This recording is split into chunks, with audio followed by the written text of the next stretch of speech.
Welcome to Personal Landscapes. I'm your host, Ryan Murdoch. You can find links for today's episode and other conversations on Books About Place at ryanmurdoch.com. Lagos, Nigeria is a massive city with massive problems. It's plagued by traffic jams, power cuts, street gangs, police extortion, and widespread fraud. I've always thought of it as a place to avoid, but I came away with a very different impression of Africa's largest megacity after reading the book we're discussing today. I'm joined by Tim Cox, author of Lagos Supernatural City. His book shares the story of 6 incredibly resourceful people and their efforts to survive and thrive amidst the chaos. I think you'll find them both fascinating and inspiring. We spoke about ancestral spirits, the importance of community networks, and the desperate need to hustle without getting hustled yourself.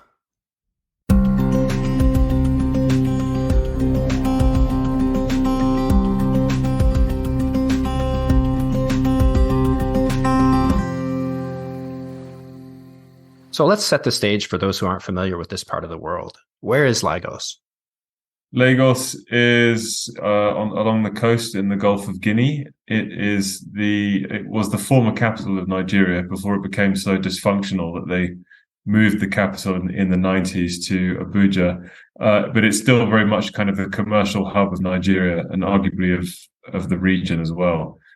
It's a city of 20 million people, according to the best estimate, but it could be a lot more or slightly less. It's a place that its reputation kind of precedes it as a place kind of beset by crime and dysfunction. And to some extent, the stereotypes are true, but there's also a lot more to it than that. It's a place which I lived between 2011 and 2015 and have gone back to visit several times since. And it's a place I have a lot of affection for. You've described it as a city defined and menaced by water. What do you mean by that? Yes. So it's at sea level and spread around the fingers of a lagoon connected to the sea, connected to the Gulf of Guinea. And so whenever there's a tiny bit of rain, it floods. And they keep building flood defenses, and they keep, not particularly well always, but there's a lot of land that has been kind of conjured up out of the water using sand filling techniques. But there's basically this kind of constant battle to keep the sea at bay, and also a lot of water comes down from the rivers that connect into the lagoon as well. So during the rainy season, you'll notice sometimes after a particularly heavy bout of rain, there are roads which just look like rivers. And I've actually once seen a guy in a dugout canoe navigating what was supposed to be a road, but there was enough water that he could get his boat on it. So yeah, it's a city that's constantly battling for its survival, really, against the sea and to a lesser extent against the rains that come down through the rivers. So you've made a career reporting from all over Africa. Perhaps sketch that out for listeners who don't know you, and then tell us why Lagos. What is it about this city that made you want to write a book about it? I've been in Africa really for the past 2 decades, and it's sort of always a bit irritating when someone says, "Oh, I'm in Africa," but I really have been all over the continent. So the reason I'm being non-specific is I started out in East Africa in early sort of 2003, where I spent 5 years. I just went out as a freelancer to Uganda. I just sort of started with it after in a job in London doing financial journalism, and I kind of realized it wasn't for me. So I just sort of packed up and left with a laptop and a notebook to start out. And so I've in East Africa I covered Madagascar, I covered Eastern Congo, a bit of Southern Sudan. I was sort of in the latter part of that time the Great Lakes correspondent for Reuters, so covering Uganda, Rwanda, Burundi, Southern Sudan, and Eastern Congo. And then I had a brief period when I was in Iraq for 2 years after that, in sort of during the surge when they were trying to get it back under control. So that would have been about 2008. And then I went back to Ivory Coast to cover what was back to Africa. I mean, to Ivory Coast in West Africa to cover what was supposed to be an election that would resolve a long conflict, a long crisis, but actually ended up starting another war. So it was from there, after spending 2 years there and being kind of worn out by the war and just generally wanting to go somewhere that wasn't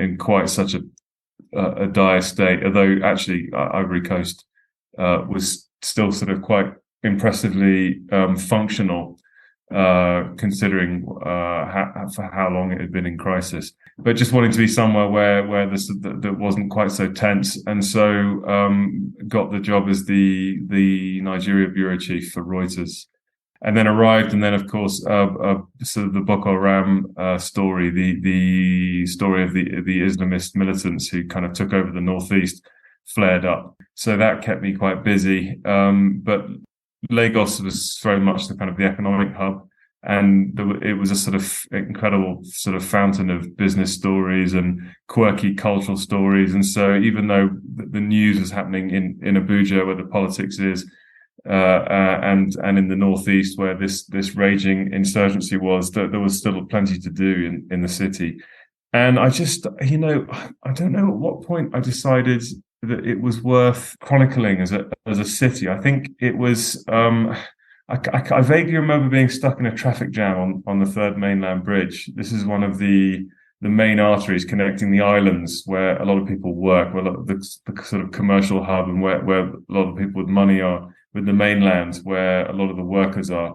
And it gets horrendous traffic, especially during rush hour. You can be stuck in it for up to sort of 4 or 5 hours if you're really unlucky. And I just remember being stuck on it, and there were people shouting, there were horns blaring. There was a hawker trying to sell me something in the windscreen. I think it was windscreen wipers. And I realized that some of the traffic was being caused by some policeman who was extorting a bribe from someone, and they were disagreeing on how much he should pay. And I just, at that moment, just thought, how do they do it? How do people in Lagos deal with this kind of chaos day in, day out? It's a city which is, as I said, has 20 million people, but probably has infrastructure suitable for, 1/10 of that. It's a city that barely gets 4 hours of power from a day unless you have a generator.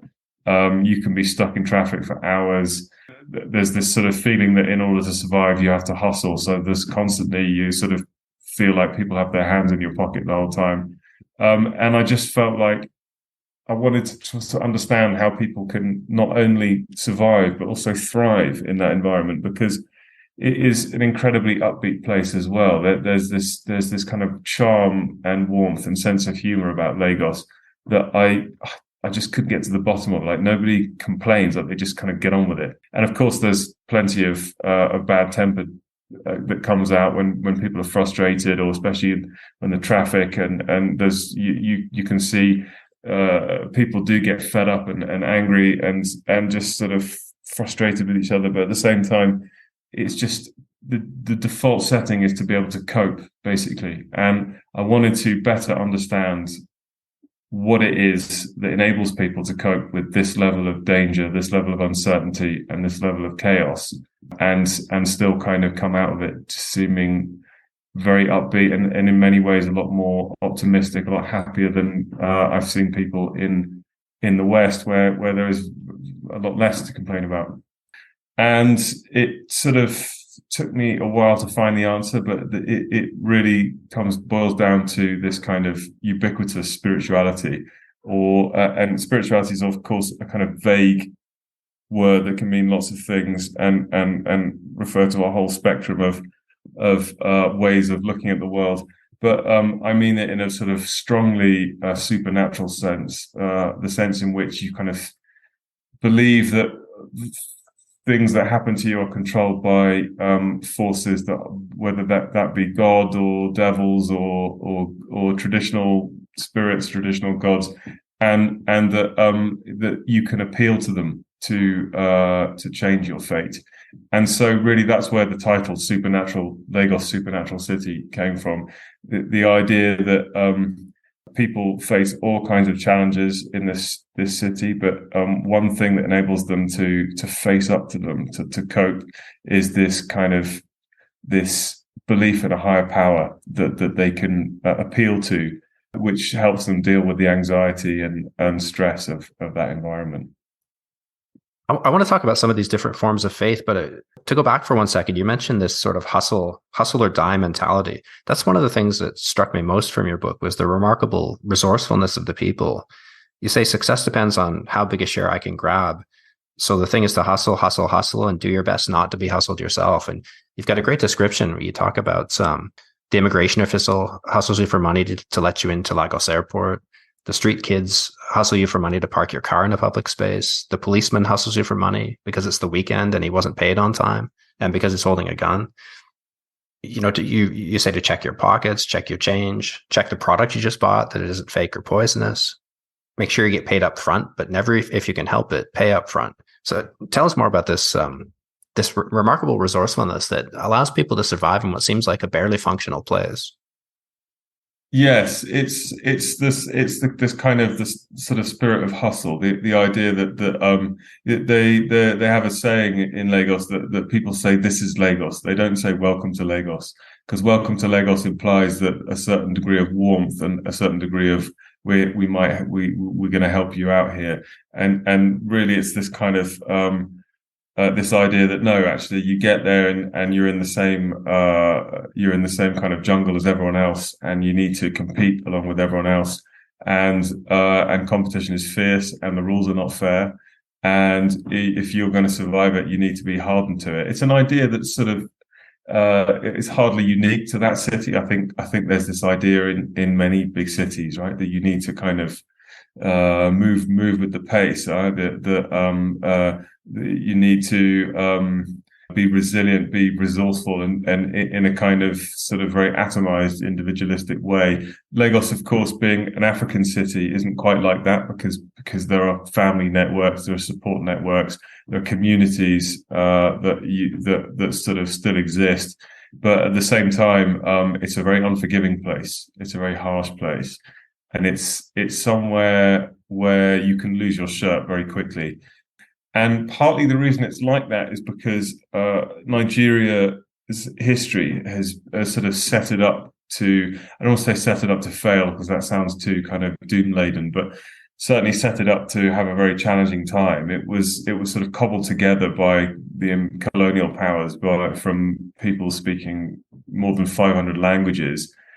And it was always an uneasy kind of marriage between these different groups, especially between the North and the South. There's always been this kind of feeling that there's the rivalry kind of dominates everything, right? It's very difficult for people to cooperate because there are so many competing interests and rivalries, and then you throw into that mix on the eve of Nigeria's independence in 1960 a massive oil discovery. And then this idea emerges that what I am competing for in life is a share of that money coming out of the ground. That money is fixed. That is not, it's not anything that anybody creates. It's not there's no amount of ingenuity that's going to determine whether it's successful or not. It's just stuff coming out of the ground. There's a limited quantity of it. It's coming out at a more or less uniform rate. And if I want to do well, I need to get my slice of it. And that also emerges, because of the so-called oil curse, where oil kind of crowds out other forms of economic activity.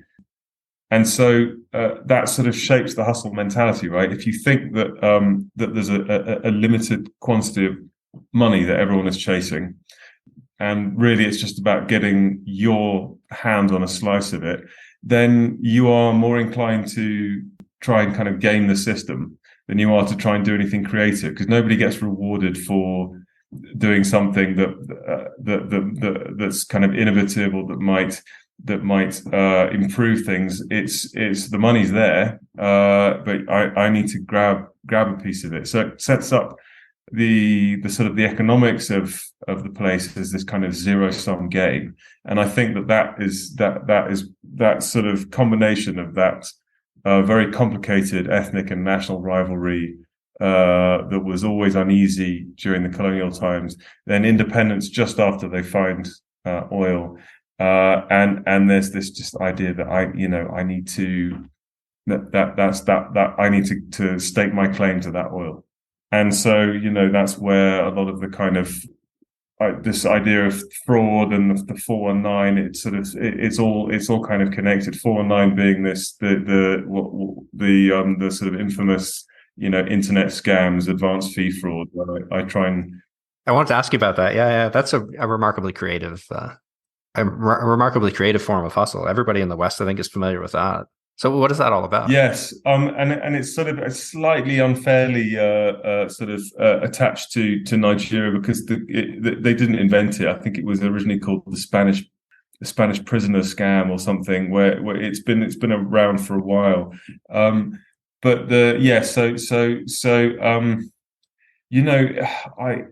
was kind of originally looking into doing that as a possible finding one of these con artists as a possible character, and I decided not to because I felt like this is already such a sort of stereotypical picture of what Nigeria is like, that I felt like I didn't want to kind of feed that when there's so much more to it. And it didn't quite fit in with the theme of spirituality, at least not in a very kind of direct way. And so, but I did interview some of these guys, and I think the connection really between these other things I've been saying about how warped the economy has been by oil is, again, it's this idea that I need to, rather than doing something useful that might sort of create wealth, and I know that's a very controversial concept, creating wealth, but the idea that adding value in some way or doing something, no, the value's there, the money's there. I just need to by hook or by crook to take my piece of it. And so I think it's all connected, right? That if you think that the way to get money is to either take it by force or through some kind of scam, and there's no other way of doing it, it then becomes natural that you will divert your kind of creative energies towards a scheme that is effectively about defrauding someone. And then you add, of course, the fact that the way oil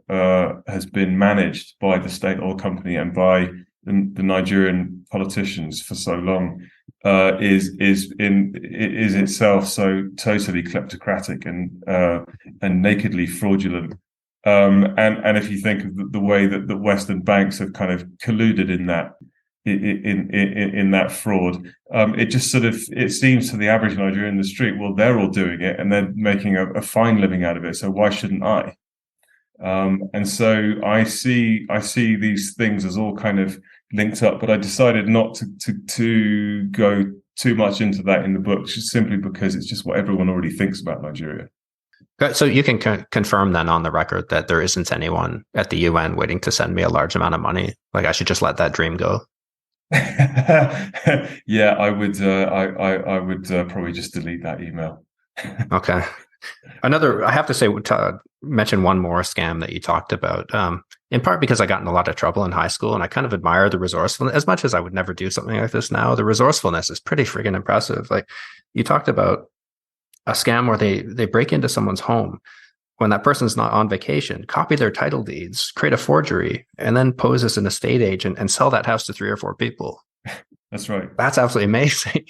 Yeah, and I thought it sounded like one of those stories that's kind of a bit of a myth, and then I looked into it, and this is actually what happens. And it's sort of partly linked to this whole and what very much shapes the narrative of my book is especially in the second half of these disputes over real estate, over who the land belongs to, because especially as the city authorities try to turn Lagos into this kind of modern megacity, as they call it, there's this demand for land because you need to build roads, you need to build airports, you need to build blocks of flats and things that are going to make the city, deal with the city's chronic shortages of all these things.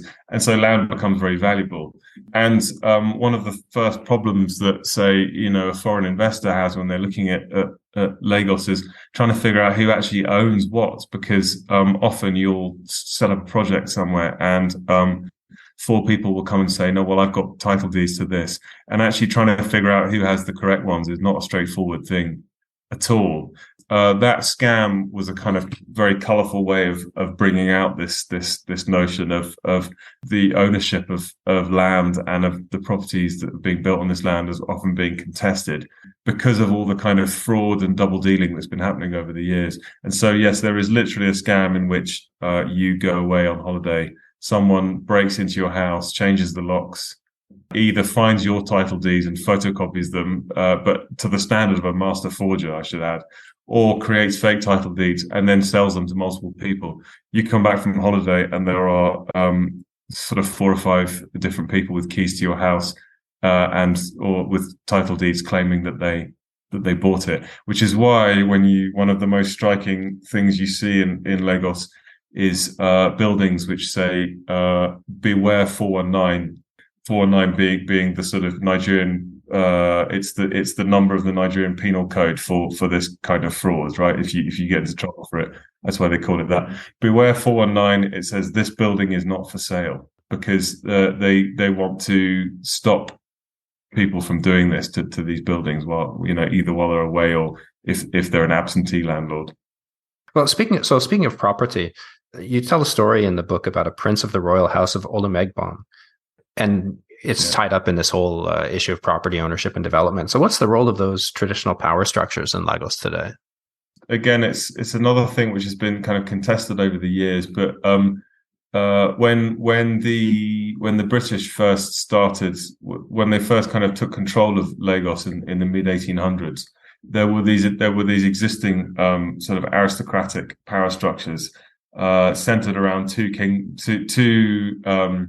nations, really. The Yoruba nation, which is what most people in Lagos identify as, although it's, after all the influx of people from all over the country and other parts of West Africa, it's certainly by no means a kind of uniquely Yoruba city, but it has got a very strong Yoruba culture to it. And then there's the Benin kingdom, which is kind of known actually in the UK because of those Benin bronzes that the British Museum was always trying to keep and not give back, but which seized control of Lagos. And in fact, the king of Lagos, the Oba of Lagos, is actually from that Benin.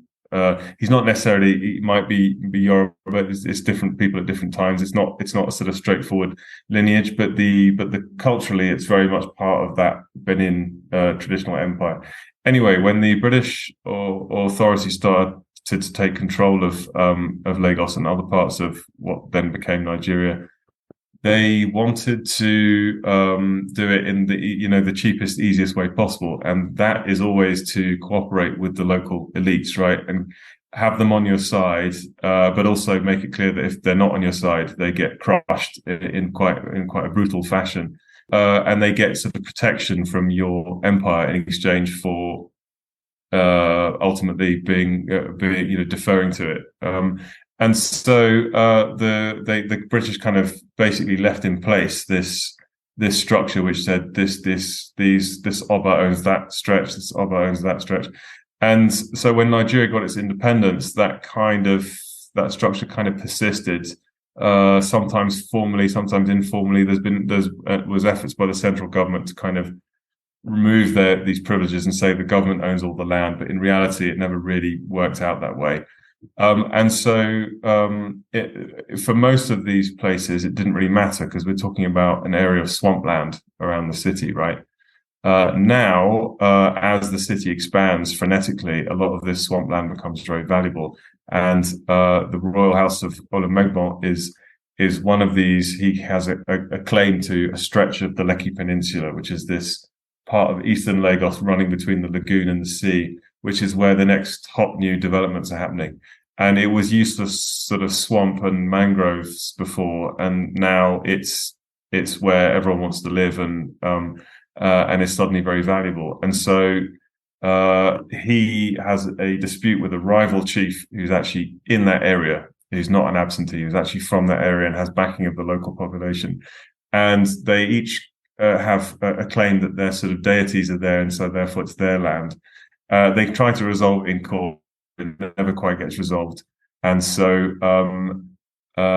they end up effectively sort of fighting it out using sort of, and this goes on for years. And so I thought that was that was a nice sort of overarching story to sort of explain the kind of land conflicts in Lagos and how they link up with the imperial history on the one hand, with the sort of the kind of competition for money and power that's always present in that city.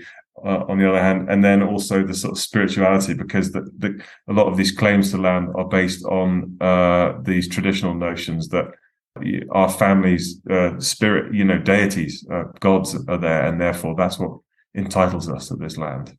So you talk a lot about the importance of faith in putting up with this mayhem and being able to survive and cope in this kind of situation. And it seems to take many different forms and attach itself to a wide range of deities, but there's also faith in oneself. So tell us about Eric, who made his musical dreams come true by scavenging in a massive garbage dump. He's a remarkable character.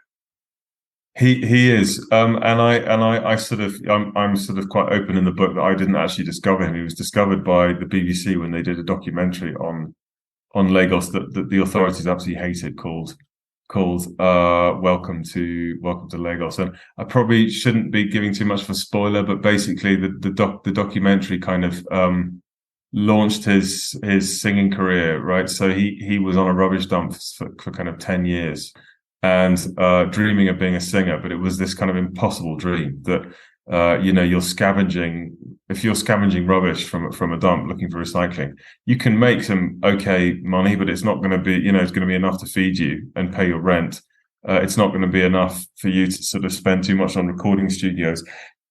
That said, he was saving up his money and going to recording studios and performing at gigs, but it just never quite sort of went anywhere.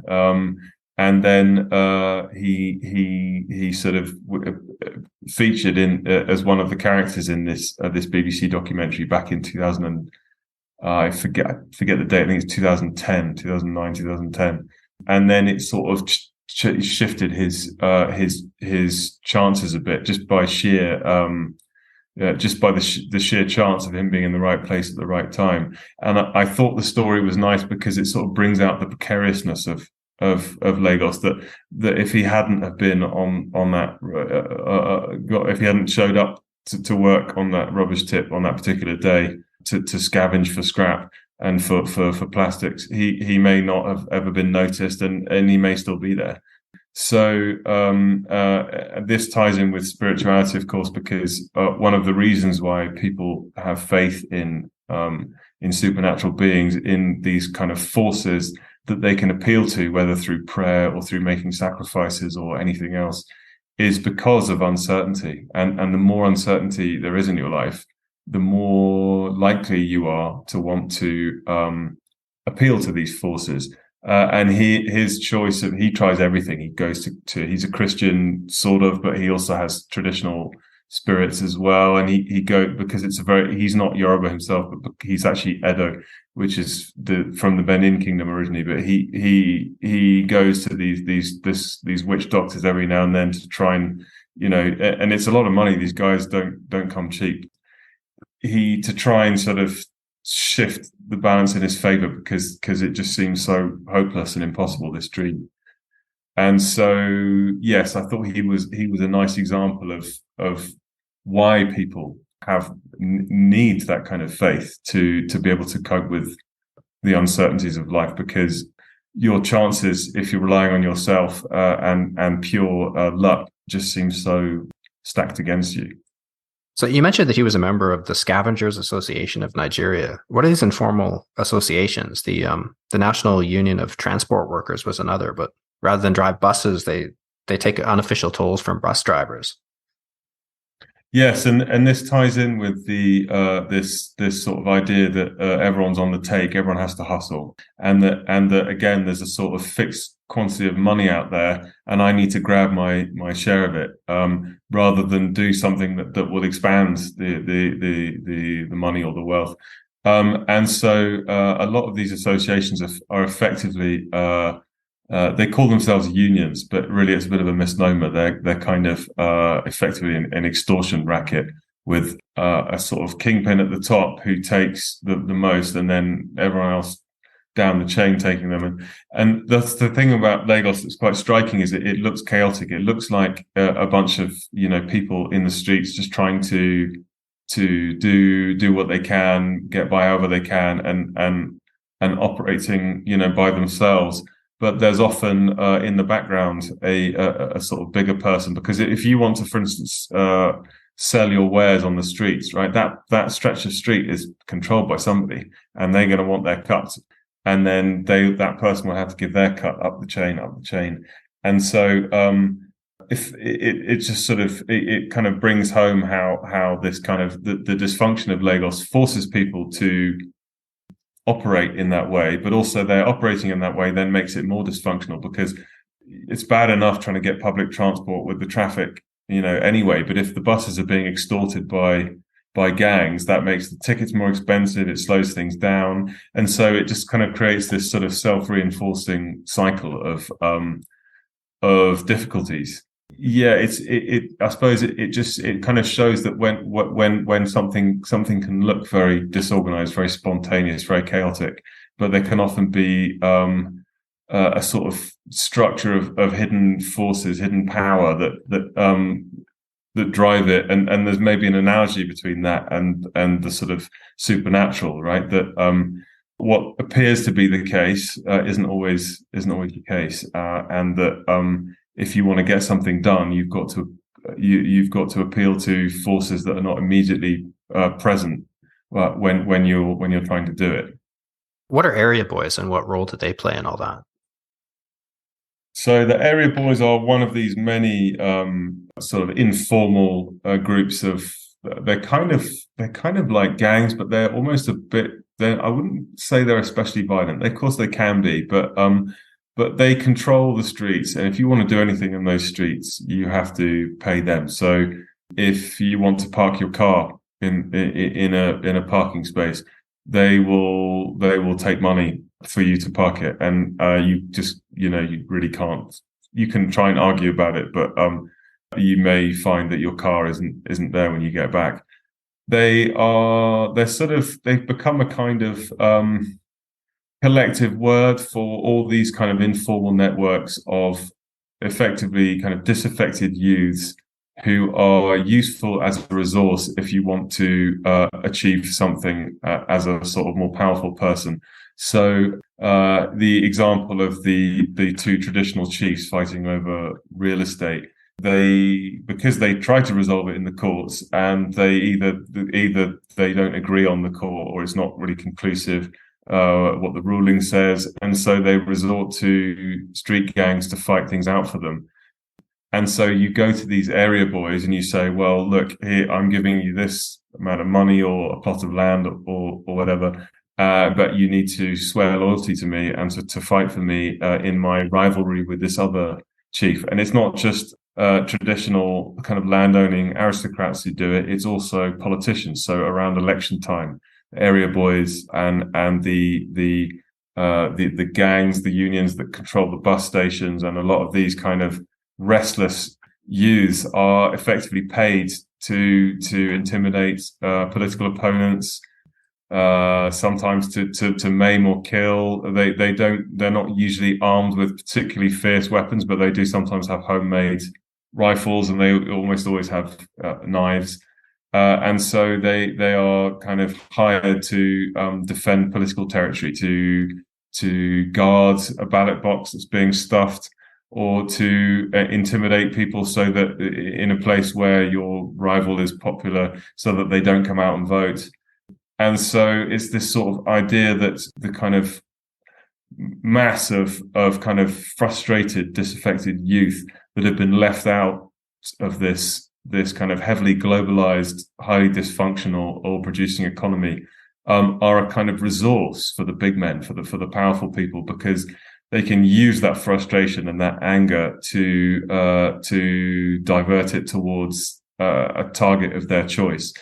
I'm realizing during this conversation I'm making Lagos sound like a pretty sort of terrible place, and it seems to be made up also of a lot of very different communities. Like, it's not just this wealth disparity between shack dwellers and Victoria Island, which you say is home to one of the world's highest concentration of millionaires, but there's also different types of communities. And one that really stuck in my mind is the stilt houses of Makoko.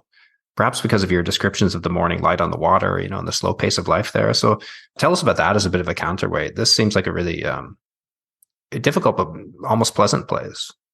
Yes, yeah, it's a place which has always been very attractive to writers, to architects, to kind of visionaries, and also to anyone with a camera, because it just looks so picturesque. It's this slum of maybe 100,000, but I've heard estimates going up to 250,000 people, which has been there for many decades, more than a century, and which it's kind of fishing people living inside the water in these huts that are on stilts. And so they do everything in the water. It's their kind of open air toilet. It's their it's their means of transport. They've just recently got into having education there, but traditionally there were no schools there. So, but now there is. Now there's a school with a jetty where the kids turn up on their boats. I felt like I wanted to do something about it because partly because it is probably the most sort of famous place in Lagos because of this kind of riverine charm that it has to it, with the light reflecting off the water and the kind of views of the lagoon. But it is, like much of Lagos, a pretty tough place. Like it's crowded. It's very difficult to make a living. There's not many jobs. Its community is everything, right? There are all these support networks where people kind of look out for each other. The reason it was interesting was because the government regards it as illegitimate. So the Lagos state government has effectively been saying that they're squatters and that they need to be removed. And one of the reasons they're doing this is because it's on this prime location in between the airport and the islands, where you could have all this kind of luxury real estate. As with every other part of Lagos, there are these traditional landowning families who have staked a claim to it, legitimately or otherwise, and who want to develop it, but they can't, of course, if there are tens of thousands of slum dwellers there. And so that's where the kind of source of conflict in that story is. The slum dwellers want to stay, and the government, backed by some quite powerful local businessmen, want to remove them. And it comes to a head when they manage to get money for a school, because they're trying to get legitimacy. They've never really had much interest in school. They've never really seen the point of it, because it's always seen, well, our way of life, we don't really need it. You need to learn how to use a boat and navigate and go out and fish and repair a fishing net. We don't need to learn these kind of cryptic symbols. But of course, they eventually do learn through. And my main character, Noah, is very instrumental in setting up this school. And once they have a school, they then use it because they know that it's popular with expats and with journalists, and people like to visit it because it makes such a nice photo. Of course, what would make an even better photo would be a kind of school on water with all the kids in their cute uniforms. And so he then uses it to bring publicity to Makoko, to try and prevent the government from coming and demolishing it. Not totally successfully, because there is a point, and I don't want to spoil too much, where there is a big attack on it by the government to try and destroy a whole load of it. And yet there's this kind of backlash against that, and it kind of, as it stands, it's stayed. Also, it becomes a kind of mecca for these architects and these kind of urban visionaries. And so there's this Nigerian Dutch architect who comes up with a floating school. Again, it sort of reinforces the problem that these people of Makoko always have with outsiders, that it's not done in consultation with them. He comes up with this wonderful design, and it wins awards and everything. And they say, well, we're a bit skeptical of this. It doesn't look like something we could use. And it's kind of got floating on barrels in the water, and it looks quite fancy. But anyway, it ends up collapsing because it's becoming detached from the thing floating off, and then kind of tipping over in the water when a storm comes along. so yes, it's sort of a kind of story about aid as well, and about whether, you know, the kind of help that we bring to people in these areas is really the kind of help that they want. Is he still there, Noah? Noah is now a local councillor. He ran for a council seat. Again, using his experience running this school and also some of the money that he'd brought in to launch his political career. So now I actually went to go see him. When was it? When I did a launch I think it was November last year, when I did a launch in Lagos of my book, and I brought him a copy, and he was we had to meet in a hotel that was kind of one of these it's more like a kind of local motel type thing. And the reason he wanted to do that is because he just needed to get away from all the people constantly harassing him with problems or wanting money for this or that. And he knew that if he meets a white man, that people will think, oh, well, okay, now this might be someone bringing some aid or something. And so he was kind of literally sort of, in a room, kind of hiding out behind curtains from people, because he was so in demand. So he's done very well for himself, but I think it's brought quite a lot of a lot of stress in his life as well. I guess this is tied to something else you said, that individual fates are never distinct, but always bound up with the fates of the family and the community. So there's no separating someone's fate from that of his people. So it's a very different worldview from the North America I grew up in. But you can see how if he becomes successful, then suddenly he, I guess, inherits all these obligations to help the people beneath him or related to him in some way. And of course, this is what makes Lagos, because the way I've described it, it does sound like a very kind of zero-sum game where I need to grab my thing and I'm competing with you, and it all sounds very individualistic and atomized. But underneath it, there are these patronage networks that kind of, in a way, they kind of feed this corrupt behavior, because I need to acquire resources in order to maintain my network. But at the same time, they also kind of cushion the blow. So if I'm a big man, to use that sort of slightly awful kind of stereotypical phrase, I need to be able to feed my followers. I need to be able to provide for them. I need to give them school fees and sometimes hospital expenses when they're sick.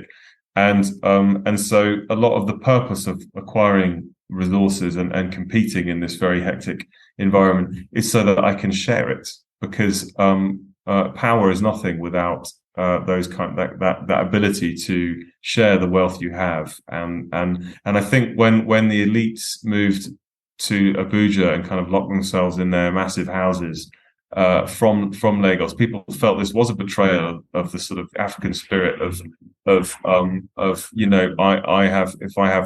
I have wealth and power, that gives me a responsibility to look out for my community. And so yes, in that chapter that you refer to, that's where I was kind of looking at traditional Yoruba mythology. And the reason I did that is I wanted to, because it's a book about spirituality, there are forms of spirituality in that part of coastal West Africa that long predate certainly Christianity, but also Islam, which obviously came a lot earlier, and which are based on a kind of combination of polytheism and what we would call, though I don't really like the word, animism, where it's kind of, there's this whole, that the world is very alive, right? Everything is run by these kind of spirits. And so I thought, well, I need to do a chapter on the history of Lagos anyway, which I'll do in the middle so that people are not kind of put off by it. And I thought, well, since I'm doing that, I might as well go back to the very beginning of time and look at the kind of traditional Yoruba mythology, and I brought in this creation myth, and so, but really that was just to sort of set up why the culture is the way it is. And one of the things you realize from reading through this is, as you say, that the idea of fate is a very powerful concept, but it's not understood individualistically, because there's this idea of rebirth, of reincarnation. I will keep returning to my family, and so really it's about how the community thrives. And so faith is partly individualistic. It is partly I want to succeed. I want to be healthy, but it's also I want my community to thrive as well. I also found it interesting that you said these stories reflect the fears and dreams of complex farming societies, forever just one crop away from failure and famine. So this idea that there's these natural forces over which you have no control sort of determine your fate and your future, and that you need to appease these forces to have them work in your favor, or at least not turn against you. So how would somebody go about appeasing these types of forces? Can you give an example of that or a picture? Yeah, so that would depend on which kind of flavor of faith you subscribe to, but roughly there are two. Really, the Lagos is roughly, and this is highly contested, but roughly 50-50 Muslim, Christian, but with a strong kind of polytheist traditional African West African spirituality kind of underneath that. And there are some people who never even adopted the kind of Western gods, the Western monotheisms, or even Islam, and have just always practiced this form of polytheism with the traditional gods that you make sacrifices to.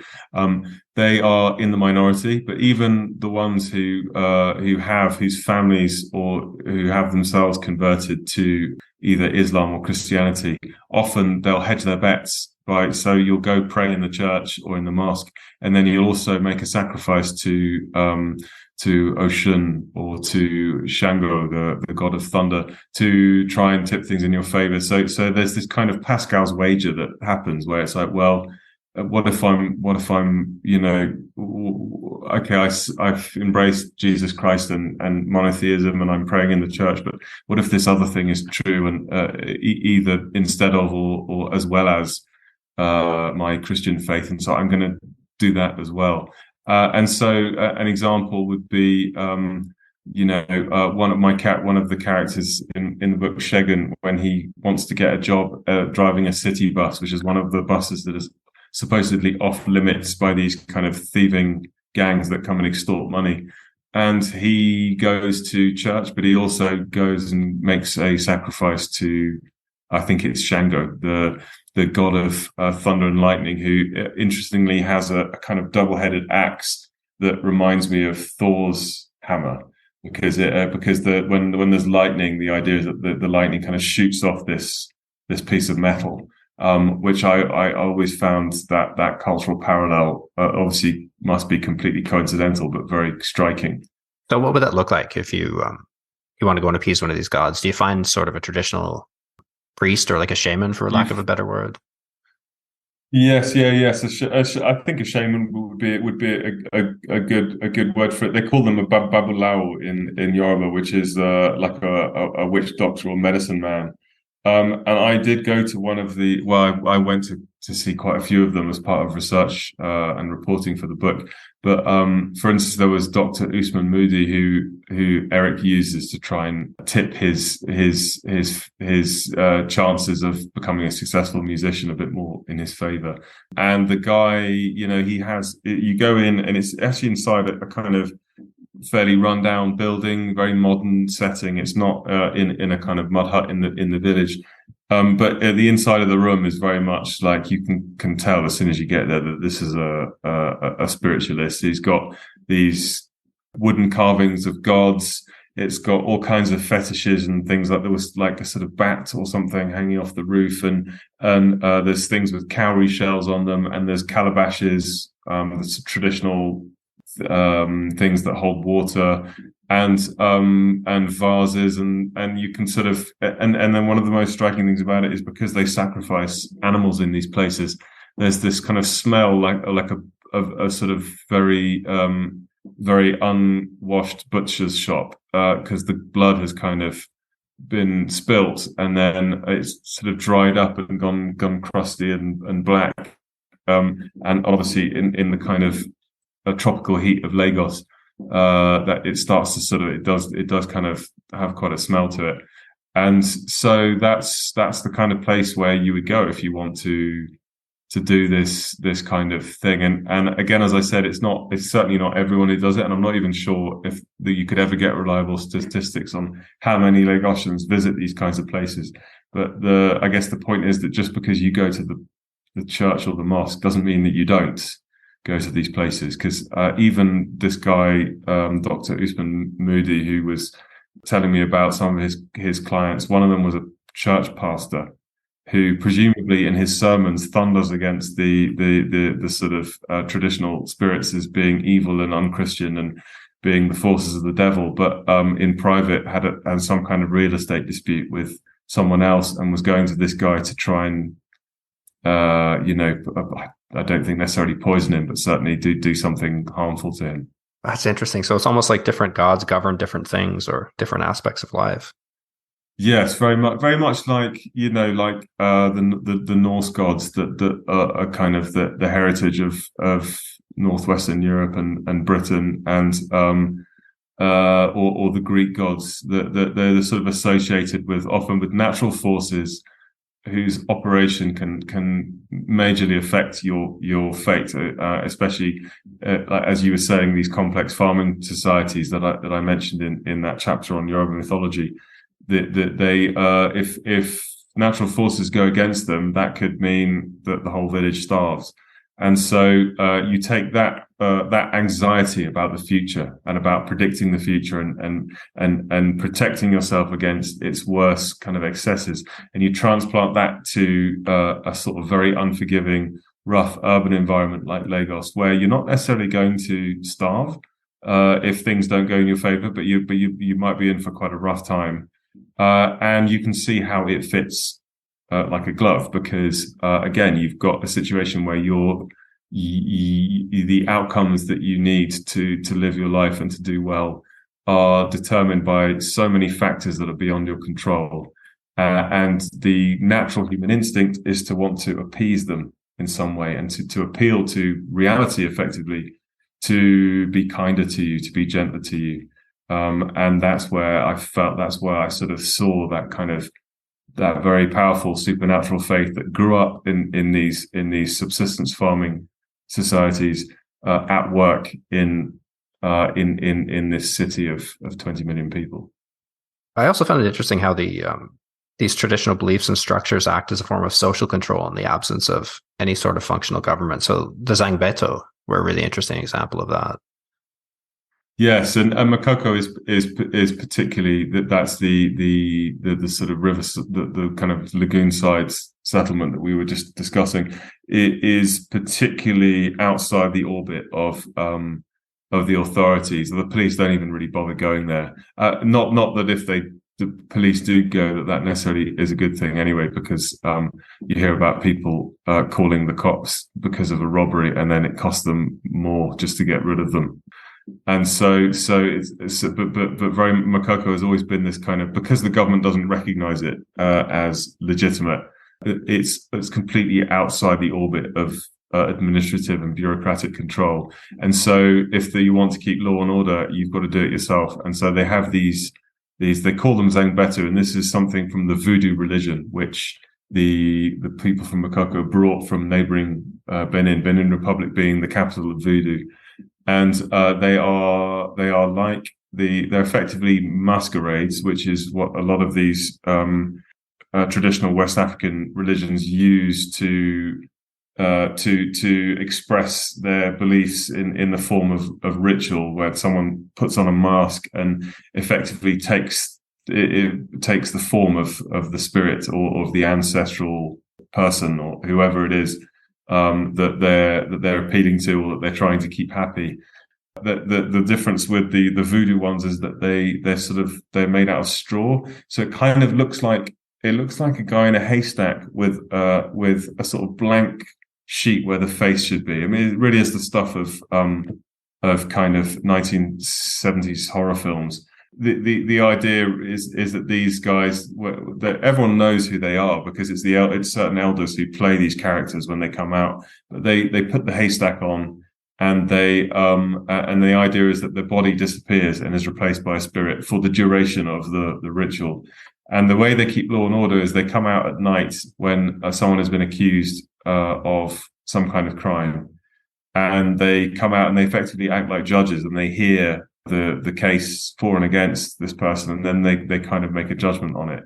And I don't know the sort of quite how much forensic detail they manage to get before making these judgments. But in the absence of any kind of court, this is what you do, and everyone respects them. Nobody, because they're so bound up with this traditional spirituality, with these traditional beliefs, you don't dare cross them. And so actually it has one of the lowest crime rates in all of Lagos, Makoko, which may say as much about policing as it does about these Zangbetu. And in amongst this whole mix, you've also got Christian preachers. Like, it sounds like money-grubbing televangelists almost, but far from being seen as a sign of corruption, going after money and accumulating wealth is almost a sign of spiritual power, like a sign that you've been blessed by the gods. Yes. So if you think of so effectively the business model that they're seizing on was invented by American televangelists in the Deep South, but it again fits Lagos so perfectly because of this it has a lot more in common with the Christian religions that were brought to Africa and to West Africa are kind of very sort of hymn singing. They don't have that charismatic element where you become possessed by spirits and you speak in tongues, and that stuff is much more like the traditional spirituality that people are used to, and it seems much more lively, much more useful, much more practical than kind of singing a kind of soporific hymn in a church the way that Anglicans and Catholics do. And so you can see the appeal. And then you throw in the fact that these guys are saying, well, if you believe in Jesus, you might become rich because Jesus wants you to have a car. He wants you to have a house. And then you see this pastor who has, because he's made so much money from donations, is wearing the finest suits, and he's arrived in a sports car or possibly even a private jet. There's a Nigerian pastor called David Oyedepo who has at least 3, maybe 4 private jets. And you say, well, this is a man of God. He because of his faith, God has blessed him with all these riches, and that could happen to me too. So rather than resenting them for exploiting people, of course there are people that do that. There is a big sort of backlash against these characters. People think, well, that's what I want to hitch myself to. That's the ticket I want to be on, because I could also become rich. So it sort of fits very nicely with this kind of this again that because Lagos is a very harsh place, it's somewhere where you need to it's an expensive place as well, and you need to make a living, and it's very difficult to make a living. There are so many variables against you. There's not many jobs. It's you can lose your shirt so quickly. So you see something like that and you think, well, this is going to improve my chances. But people give a lot of their money to these churches. They give, they say that it's supposed to be 10% of your income, which is effectively what their business model relies on. Is people coming in saying, yeah, I'm going to part with 10% of my earnings to you, which is that's like a pretty big tax, effectively. That's a huge sacrifice, yeah. So you've got a scene in the book where you meet with one of these evangelist types, and he wanted to give you some sort of exorcism, and I found it very telling that you bolted out the door.